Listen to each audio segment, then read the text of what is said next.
مولا میری اس مشکل کو دور کر دے، مولا مجھے تکلیف پہنچی ہے، اور تو سب رحم کرنے والوں سے بڑھ کر رحم کرنے والا ہے۔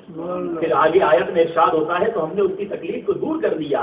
یہ تکلیف دور ہونا بھی کیسا ہوا کہ جب اتنے پیارے انداز میں حضرت ایوب علیہ السلام نے عرض کی تو اب ارشاد ہوتا ہے ارقد برجلک ھذا مغتسل بارد وشراب، رب تعالیٰ نے فرمایا زمین پر اپنا پاؤں مارو، یہ ہے ٹھنڈا چشمہ نہانے اور پینے کو۔ آپ کو حکم ہوا کہ اپنا پاؤں زمین پر مارو، اس سے چشمہ جاری ہوگا، اس سے پانی پیو، نہاؤ اور اس پانی سے شفا حاصل کرو۔ آپ کو جب آپ نے اس پانی سے نہایا، آپ نے بات کیا تو آپ کے جسم کے اوپر جتنی تکلیف تھی، جو بھی مرض تھا، جو بھی زخم تھے، وہ سارے کے سارے واش آؤٹ ہو گئے، آپ بہتر ہو گئے۔ اب اس کے بعد آپ کو جنتی لباس عطا کیا گیا۔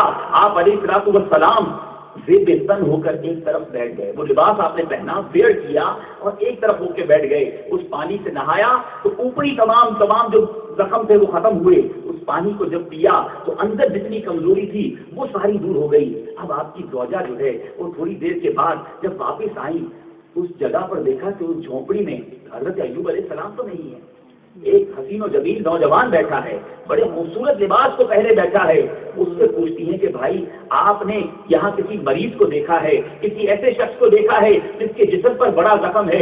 ارے کہیں اس کو کوئی بھیڑیا اٹھا کر تو نہیں لے گیا، کہیں کوئی جانور تو اس کو اٹھا کر نہیں لے گیا؟ اپنے شوہر کے لیے پریشان ہے۔ اللہ اکبر۔ حضرت یوسف علیہ السلام فرماتے ہیں اللہ تعالیٰ تم پر رحم کرے، میں ہی ایوب ہوں، اللہ تعالیٰ نے مجھے شفا عطا فرما دی ہے۔ اللہ اکبر۔ اور اس کے بعد جمہور علماء کا قول یہ ہے کہ پھر اللہ تعالیٰ نے آپ کی تمام فوت شدہ اولاد کو پھر سے زندہ کر دیا اور مریضوں کو عافیت دی اور تمام بکھرے ہوئے کو جمع کر دیا۔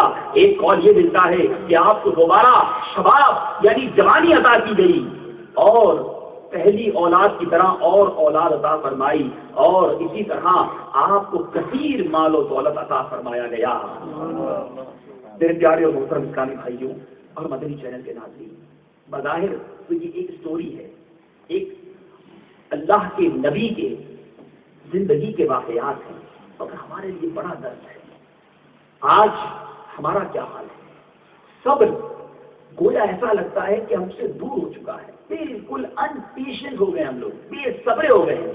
چھوٹی سی تکلیف پہنچی نہیں اور ہم اس کے برعکس ریئیکشن کرنے لگ جاتے ہیں فوراً۔